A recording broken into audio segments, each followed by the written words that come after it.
하나님께서 독생자로 오셔서 인류를 죄와 사망에서 구원해 주신 성탄의 은총이 여러분들과 여러분들 가정에 충만하기를 먼저 주님의 이름으로 축원합니다. 오늘날에 와서 성탄절은 우리 믿는 사람들 뿐만 아니라 믿지 않는 세상 사람들도 큰 축제로 이렇게 지키고 있습니다. 그러나 우리가 모두 성탄절을 축제로 지킨다고 해서 여러분 똑같은 그런 이와 같은 축제는 아닙니다. 예수 믿지 않는 사람들은 어찌 보면은 맹목적으로 또 아니면 상업적으로 혹은 아니면은 예수님의 생일 잔치로 성탄절을 생각을 하고 육신에 먹고 마시고 즐기는 것으로서 성탄절을 보냈는지 모르지만은 우리 성도들은 여러분 세상 사람들과는 다른 성탄절을 우리는 지켜야 될 줄로 믿습니다. 여러분 예수님께서 왜 이 땅에 오셨는지 또 하나님 그가 이 땅에 오셔서 무엇을 하셨는지 여기에 대해서 우리는 분명히 알아야만 이 성탄절을 바르게 우리가 지킬 수가 있다고 생각을 합니다.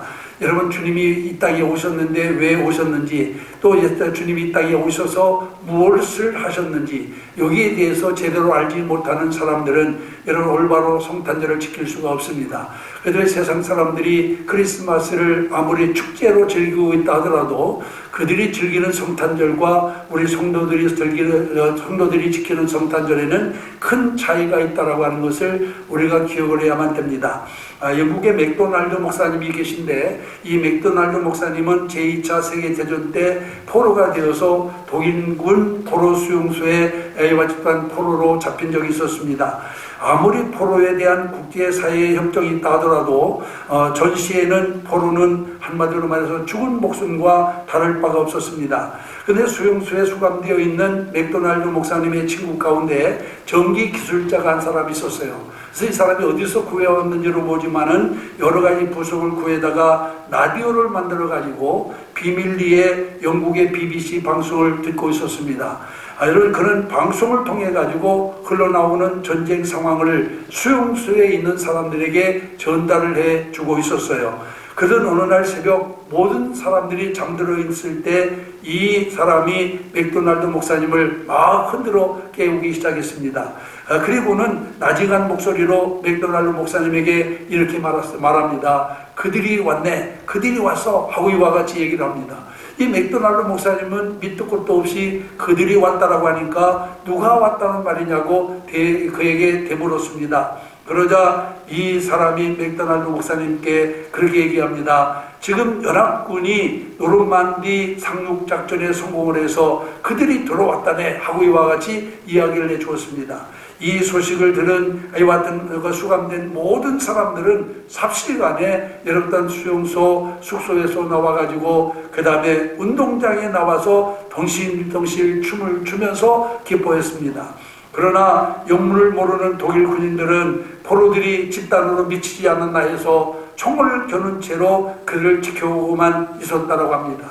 여러분 우리는 여기서 누군가가 왔다라고 하는 사실을 아는 사람과 그리고 그것을 전혀 모르는 사람 사이에 엄청난 차이가 있다라고 하는 사실을 우리가 분명히 알 수가 있습니다. 여러분 성탄절도 마찬가지입니다. 오늘날에 와서는 성탄절을 믿는 사람이나 믿지 않는 사람들이 다 같이 즐기는 축제가 되어 있긴 합니다만은 그러나 그 의미는 다르다라고 하는 사실을 우리가 알아야 됩니다. 여러분 누가 오셨는지 그가 왜 왔는지 아는 사람들과 누가 왔는지 그가 왜 오셨는지를 모르는 사람들은 여러분 또한 같은 성탄절을 지킨다 하더라도 그 의미가 하늘과 땅만큼이나 차이가 있다라고 하는 사실을 우리가 기억을 해야 됩니다. 여러분 행여 우리 믿는 사람들 가운데도 맹목적으로 믿지 않는 사람과 같이 성탄절을 축제로만 여기는 사람이 없기를 바랍니다. 우리는 여러분 적어도 예수님께서 이 땅에 오셨고 그가 왜 오셨는지에 대해서 분명한 이와 같은 분명히 알아야 성탄절을 우리가 또한 성탄절답게 지킬 수 있다라고 하는 사실을 우리가 기억을 해야 될 줄로 믿습니다. 여러분 아무리 예수를 믿지 않는 사람이라 할지라도 성탄절을 축제로 지킬 수 있고 기뻐하고 즐거워할 수 있습니다. 그러나 그들이 기뻐하고 즐거워하는 것은 여러분이 믿는 사람이 기뻐하고 즐거워하는 것과는 여러분 큰 차이가 있음을 다시 한번 우리는 기억을 해야 될 줄로 믿습니다. 여러분, 예수 없는 성탄절은 아무런 의미가 없습니다. 단지 먹고 마시고 즐기는 것으로는 여러분 성탄의 의미가 없다라고 하는 말씀입니다. 그러므로 오늘 우리 그리스도인들은 예수님께서 왜 이 땅에 오셨는지, 그리고 이 땅에 오셔서 무엇을 했는지 여기에 대한 분명한 이와 같은 상식을 가지고 우리가 하나님께 해왔던 이 성탄절을 지키는 자들이 되어야만 될 줄로 믿습니다. 그러면 예수님께서 왜 이 땅에 오셨습니까? 오늘 여기 성경에 있는 말씀 가운데 보면은 몇 가지로 주님이 오신 목적을 우리에게 말씀하고 있는데, 첫째는 하나님의 영광을 드러내기 위해서 오셨다라고 말씀하고 있습니다. 여러분, 인간의 몸으로 이 세상에 오신 예수 그리스도는 비록 3년간의 짧은 공생의 기간을 전하셨습니다마는 이 땅에서 참으로 많은 일을 행하셨습니다. 안전방해를 일으키시고 소경의 눈을 뜨게 하시고 문둥병자를 고쳐주시고 심지어는 죽은 자를 살리기까지 하셨습니다. 그뿐만이 아니라 한두 명도 아닌 수천 명의 굶주린 자들을 보리떡 5개와 물고기 2마리로 모두 배불리 먹이신 적도 있습니다. 여러분, 잔치집에 포도주가 떨어져 얼음을 당할 때 물로 포도주를 만들어 다시 흥을 돋구기도 하셨습니다. 이렇게 예수님은 이 땅에 오셔서 가난하고 불쌍하고 고통받는 사람들의 어려움과 질고를 해결해 주었습니다. 아마 요즘 같으면 예수님은 스타 중에서도 슈퍼스타로 각광을 받을 것입니다. 실제로 예수님의 이와 같은 행적을 지켜보던 당시 사람들은 단지 그 능력에 매료되어 가지고 예수님을 추종하기도 했습니다. 그렇다면 예수께서는 어떤 목적을 가지고 이토록 놀라운 일들을 행하셨을까요? 여러분, 주님께서 이런 많은 이적과 기적을 행한 목적이 무엇입니까? 성경은 그 목적을 한 가지로 말씀하고 있습니다. 그것이 무엇이냐? 요한복음 12장 28절에 보니까 아버지여, 아버지의 이름을 영광스럽게 하옵소서 라고 이렇게 주님은 말씀하고 있는 것을 보게 됩니다. 그렇습니다. 하나님의 영광이 이 땅에 오신 예수 그리스도의 최대의 관심이었다라고 하는 사실을 우리가 기억을 해야 될 줄로 믿습니다. 아멘. 주님이 무엇을 행하든 안전방을 일으키고 소경의 눈을 뜨게 하고 그리고 문둥병자의 흉을 고친 것도 자기의 이름을 드러내기 위한 것이 아니라 하나님의 영광을 드러내기 위해서였다라고 하는 사실을 우리가 기억을 해야 될 줄로 믿습니다. 아멘. 여러분, 그렇다면 예수 그리스도의 은혜로 구원받은 성도들도 우리가 이 땅에서 무엇을 해야 될까요? 여러분, 우리 성도들도 내 삶을 통해서 하나님께 영광 돌리는 삶을 살아야 될 줄로 믿습니다. 아멘. 그래서 우리는 무엇을 하든 먹든지 마시든지 무엇을 하든 하나님의 영광을 위해서 해야 된다라고 말한 사도 바울의 말처럼 우리는 내가 살아있음으로 인하여서 하나님의 영광을 받으실 수 있게 하는 것이 우리 성도들의 삶의 목적이라고 하는 사실을 우리가 기억을 해야 될 줄로 믿습니다. 그러므로 우리는 무엇을 하든 여러분들을 통해서 하나님께 영광이 되기를 바랍니다. 영광이 가리워지는 일을 해서는 안 됩니다. 하나님께서 나의 삶을 통해서 영광을 받으실 수 있도록 모든 영광을 주님께 돌리는 자들이 되어야 될 줄로 믿습니다. 여러분, 세계적인 흑인 성악가가 있습니다. 마리아 앤더슨이라고 하는 사람이에요. 여러분, 그는 영감 있는 가창력으로 많은 사람들에게 큰 감명을 주었습니다. 그녀는 노래로 개인적인 영광을 누리기도 했습니다.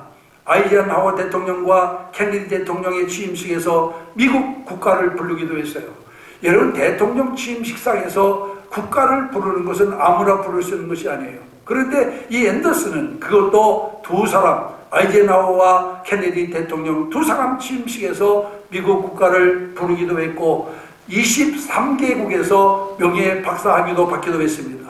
한두 나라도 아니고 23개국에서 학위를 받기도 했고 1958년도에는 UN 대표로 지명까지 받았으며 그리고 1963년도에는 존슨 대통령으로부터 여러분 또한 아주 훌륭한 훈장까지 받았습니다.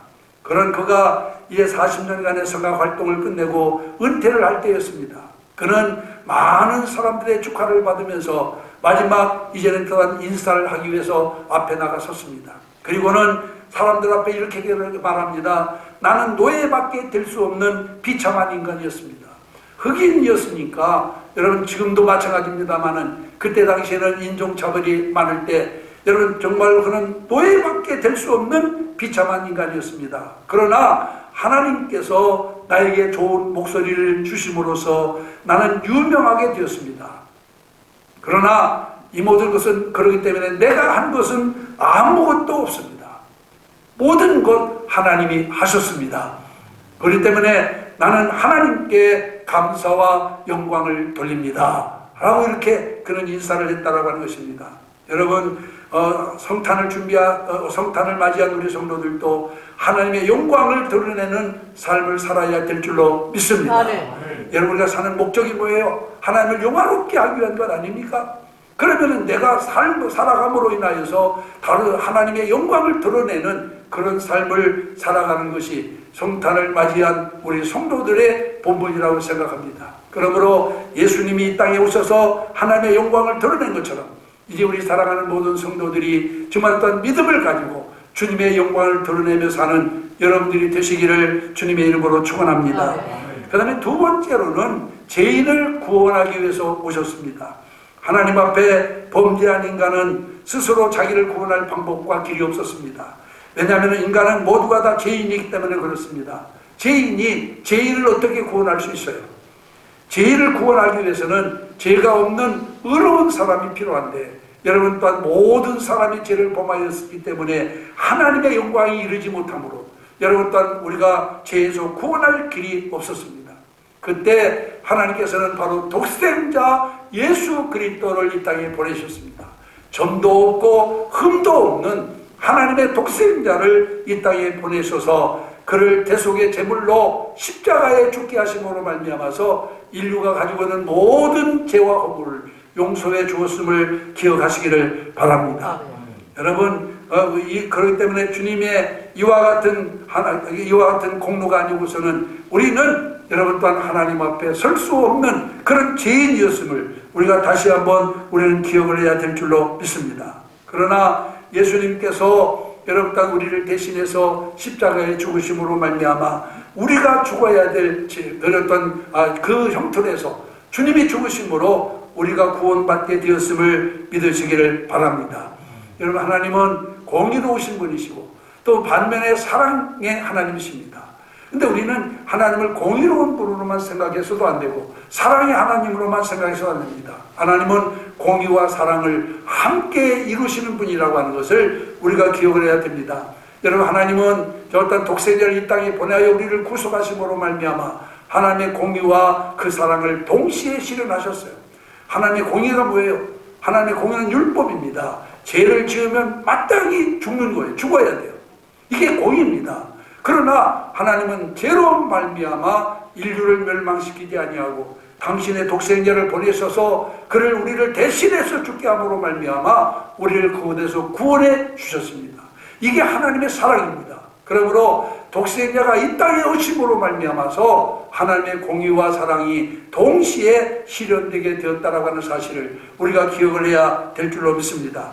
예를 들어 말씀드리면은 어떤 임금이 나라의 질서와 안녕을 위하여 엄격한 법률을 제정하고 이것을 공포했습니다. 그리고 만약 법을 어기는 자가 있으면은 지위 고하를 막론하고 두 눈을 뽑아 버리겠다라고 그렇게 선포를 했어요. 그리고 얼마가 지난 뒤에 공교롭게도 하나밖에 없는 임금의 아들인 왕자가 이 법을 어기고 잡혀오게 되었습니다. 임금은 고민하지 않을 수가 없습니다. 왜냐하면 법대로 아들의 눈을 뽑아버리자니 아들이 하나밖에 없는 아들이 불구자가 되게 생겼고 그렇다고 해서 아들을 구하자니 백성들의 원망과 법의 존엄성이 무너질 그런 입장이기 때문에 이러지도 저러지도 못하고 정말로 고민하게 되었습니다.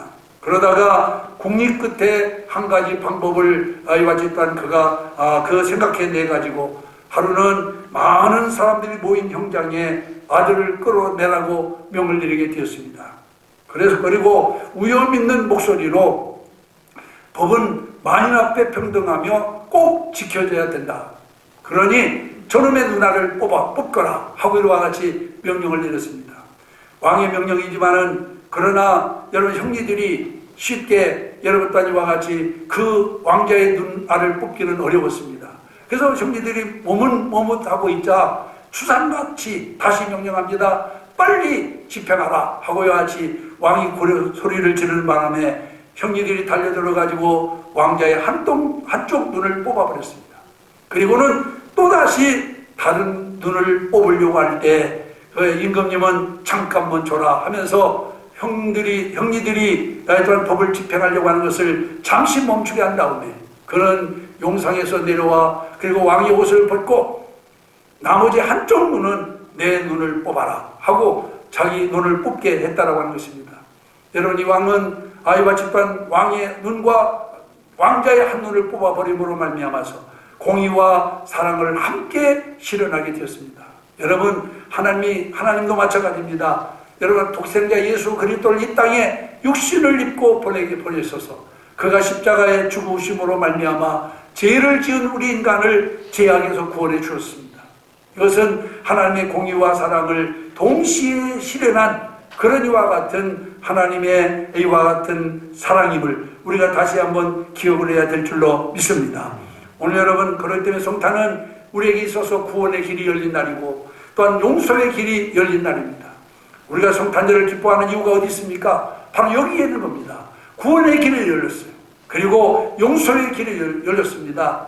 여러분, 성탄절이 예수 그리스도께서 죄 있는 우리를 불러서 그 죄에서 구원하기 위해서 오신 날이기 때문에 여러분, 우리는 이 성탄절을 기뻐하고 그리고 또한 즐거워하는 것입니다. 그래서 여러분, 우리는 이 하나님께 영광을 드리고 주님께서 베풀어 주신 그 사랑에 감사하고 감격하는 날이 바로 성탄절이라고 하는 것을 기억하시기를 바랍니다. 만약 여러분 또한 주님께서 이 땅에 오시지 않았다라고 한번 생각해 보세요. 여러분, 인류에게 소망이 있을까요? 우리에게 무슨 생명이 있겠습니까? 그러나 주님이 오셔서 우리로 하여금 구원의 길을 열어주시고 생명의 길을 열어주었기 때문에 우리는 이보다 더 큰 감사와 더 큰 감격이 없음을 다시 한번 기억을 해야 될 줄로 믿습니다. 우리 성도들이 성탄을 기뻐하는 이유가 바로 여기에 있습니다. 여러분, 성경에 보면은 성탄은 예수 그리스도께서 죄인된 우리를 구원하여 영생을 누리게 하시려고 이 땅에 오신 날이기 때문에 우리는 성탄절에 우리는 감사하며 또한 감격하는 것임을 다시 한번 깨닫는 여러분들이 되시기를 주님의 이름으로 축원합니다. 단지 맹목적으로 세상 사람들처럼 형식으로 그리고 또 아니면은 무슨 육신을 위한 즐거운 그와 같은 절기로 그렇게 지켜서는 안 됩니다. 우리는 이 성탄의 의미를 분명히 깨닫고 온 마음과 온 정성을 다해서 주님을 영접하는 여러분들이 되시기를 주님의 이름으로 축원합니다. 그 다음에 세 번째로는 이 땅에 평안을 주시기 위해서 오셨다라고 말씀하고 있습니다. 미국 선교사 중에 리차드슨이라고 하는 선교사님이 계신데 이 선교사님에 대한 이야기입니다. 그가 인도네시아에 선교하러 갔을 때 그때만 해도 이 자바섬에는 식인종들이 살고 있었어요. 식인종들이 누구예요? 사람도 잡아먹는 사람들 아닙니까? 그 식인종들은 부족 간의 극심한 싸움을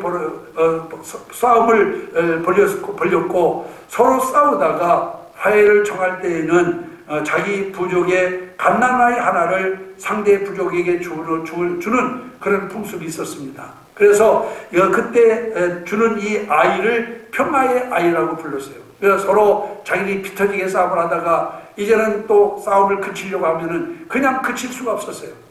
그치려고 하는 곳에서 자기 부족 중에 어린아이 하나를 상대편의 제물로 줘야만 그래야 그 전쟁이 끝이 났다라고 합니다. 그런데 리차드슨 선교사 부부가 그곳에 간 지 2년쯤 지났을 때 또다시 부족 간에 큰 싸움이 벌어졌습니다. 그 두 부족 간에는 서로 쌓인 감정이 많아가지고 쉽게 전쟁을 끝내지 못하고 계속해서 전쟁을 하면서 수많은 사람들이 희생되기 시작을 했어요. 그러자 리차드슨 선교사님은 그것을 보다 못해 한 번은 이 부족 간에 서로 아이와 진을 치고 있는 한가운데 두 부부가 어린 아이 하나를 데리고 자기 아들을 데리고 그 전쟁터에 나타났습니다. 그리고는 자기 아들을 평화의 아이로 내놓았습니다. 이 광경을 바라보던 양부족들은 평화를 위해서 자신의 아들까지 바치는 이기 선교사님의 사랑에 감동되어 가지고 즉시 전쟁을 멈추고 평화를 되찾게 되었다고 하는 것입니다. 여러분, 얼마나 감동스러운 장면입니까? 그렇습니다. 우리에게도 평화의 아이가 있습니다.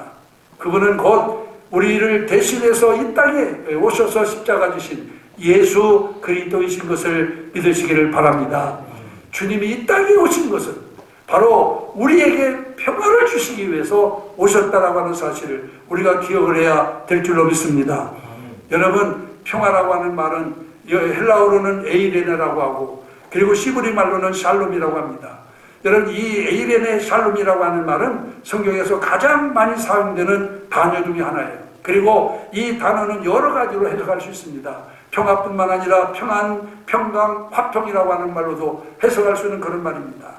여러분, 주님은 바로 이 땅에 평화를 주시기 위해서, 모든 사람에게 평화를 주시기 위해서 이 땅에 오셨음을 기억하시기를 바랍니다. 그러면 예수께서 우리에게 허락하신 평화의 성격은 무엇입니까?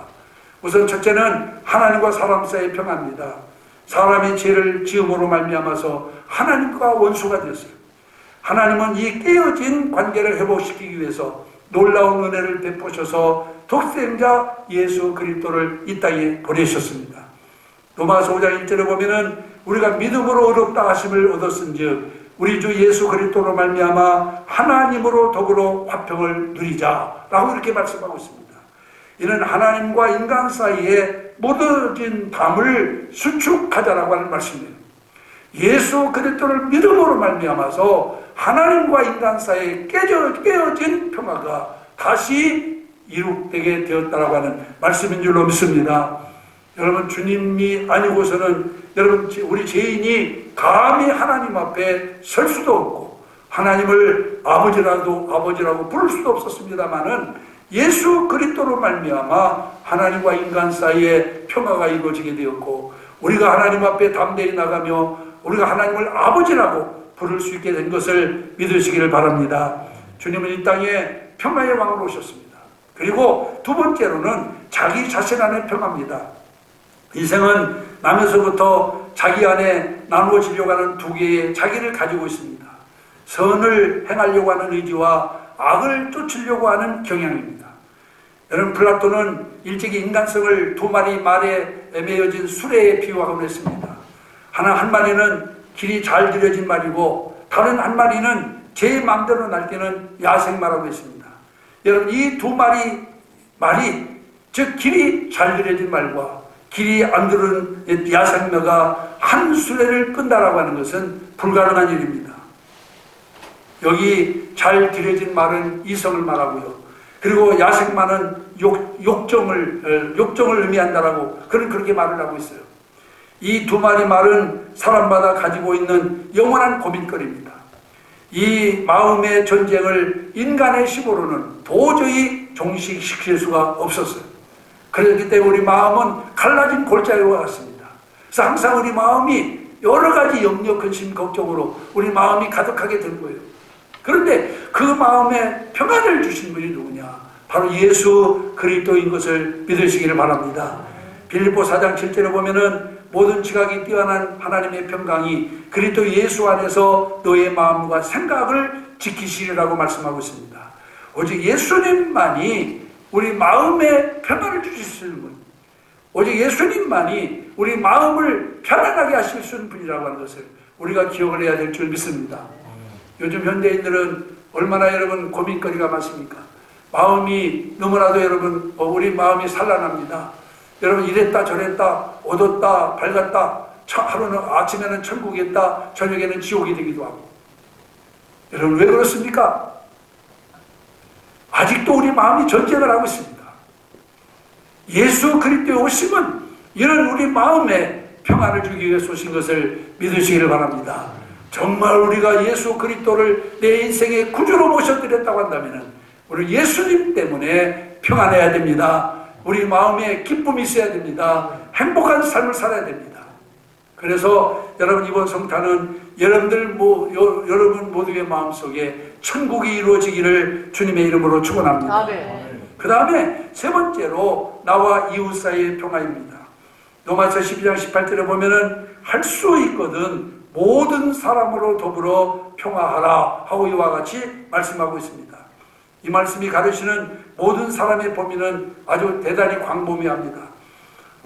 믿는 사람이나 믿지 않는 사람, 그리고 인종과 나라와 남녀노소, 지식 유무, 학식 유무, 물질 유무 등 모든 조건을 초월해서 인간 사이의 평화를 이루라고 하는 그런 말씀인 줄로 믿습니다.